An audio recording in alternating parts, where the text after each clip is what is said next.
ಈ ವಿಡಿಯೋನ ನೀನು ನೋಡ್ತಾ ಇದೀಯಾ ಅಂತ ಹೇಳಿದ್ರೆ ಖುಷಿಯಾಗಿದೆಯೋ, ದುಃಖದಲ್ಲಿದೆಯೋ, ಕನ್ಫ್ಯೂಸ್ಡ್ ಆಗಿದೆಯೋ ಅಥವಾ ಟಯರ್ಡ್ ಆಗಿದೆಯೋ ನನಗೆ ಗೊತ್ತಿಲ್ಲ. ಆದರೆ ಒಂದು ವಿಷಯ ಮಾತ್ರ ಕನ್ಫರ್ಮ್, ನೀನು ಯಾವುದೋ ಒಂದು ವಿಷಯಕ್ಕೆ ಫೈಟ್ ಮಾಡ್ತಿದ್ಯಾ. ಇವತ್ತು ನಾನು ಮೋಟಿವೇಶನ್ ಕೊಡೋದಕ್ಕಾಗಲಿ ಲೆಕ್ಚರ್ ಕೊಡೋದಕ್ಕಾಗಲಿ ಬಂದಿಲ್ಲ. ಜೀವನ ಹೇಗಿದೆಯೋ ಹಾಗೆ ಮಾತಾಡೋದಕ್ಕೆ ಬಂದಿದ್ದೀನಿ. ಜೀವನ ಅನ್ನೋದು ಸ್ಕೂಲ್, ಕಾಲೇಜ್, ಜಾಬ್, ಮ್ಯಾರೇಜ್ ಇಷ್ಟೇ ಅಲ್ಲ. ನಮ್ಮ ಲೈಫ್ನಲ್ಲಿ ಎಕ್ಸ್ಪೆಕ್ಟೇಷನ್ಸ್, ಪ್ರೆಷರ್, ಕಂಪ್ಯಾರಿಸನ್ ಇವುಗಳೇ ಹೆಚ್ಚು. ಕೆಲವೊಬ್ಬರಿಗೆ ಪ್ರಾಬ್ಲಮ್ ಮನಿದು, ಕೆಲವೊಬ್ಬರಿಗೆ ರಿಲೇಷನ್ಶಿಪ್ದು, ಕೆಲವೊಬ್ಬರಿಗೆ ಹೆಲ್ತ್ದು, ಇನ್ನೂ ಕೆಲವರಿಗೆ ಫ್ಯೂಚರ್ ಫಿಯರ್. ಪ್ರಾಬ್ಲಮ್ಸ್ ಬೇರೆ ಬೇರೆ, ಬಟ್ ಫೀಲಿಂಗ್ಸ್ ಒಂದು. ನನಗೆ ಮಾತ್ರ ಯಾಕೆ ಹೀಗೆ? ಇಲ್ಲಿ ಯಾರೂ ಈಸಿ ಲೈಫಲ್ಲಿ ಬದುಕ್ತಾ ಇಲ್ಲ. ಹೊರಗಡೆ ಎಲ್ಲರೂ ಕೂಡ ಸ್ಮೈಲ್ ಮಾಡ್ತಾರೆ ಅಷ್ಟೇ. ಇನ್ಸ್ಟಾಗ್ರಾಮ್, ಸ್ಟೇಟಸ್, ರೀಲ್ ಎಲ್ಲವೂ ಪರ್ಫೆಕ್ಟ್. ಆದರೆ ಜನ ಒಬ್ಬರೇ ಇದ್ದಾಗ ಸೈಲೆಂಟ್ ಬ್ಯಾಟಲ್ಸ್ ಆಗಿ ಕೆಲವರು ಸ್ಟ್ರಾಂಗ್ ಅಂತ ನಟಿಸ್ತಾರೆ, ಕೆಲವರು ಬ್ಯುಸಿ ಅಂತ ನಟಿಸ್ತಾರೆ, ಕೆಲವರು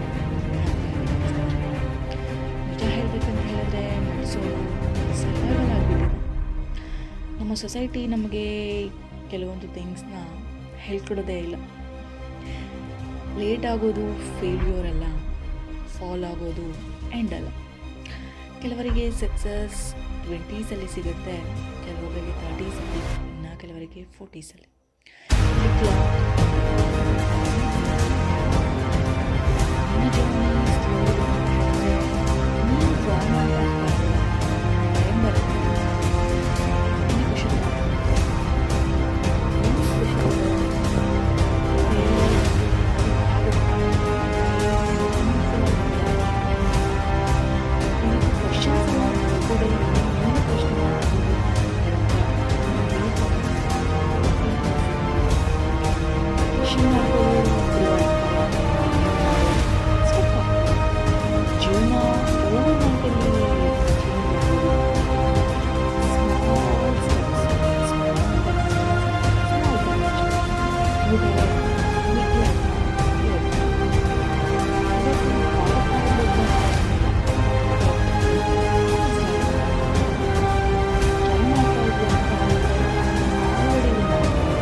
ನೀನು ಲೇಟ್ ಅಲ್ಲ, ನೀನು ಲಾಸ್ಟ್ ಕೂಡ ಅಲ್ಲ.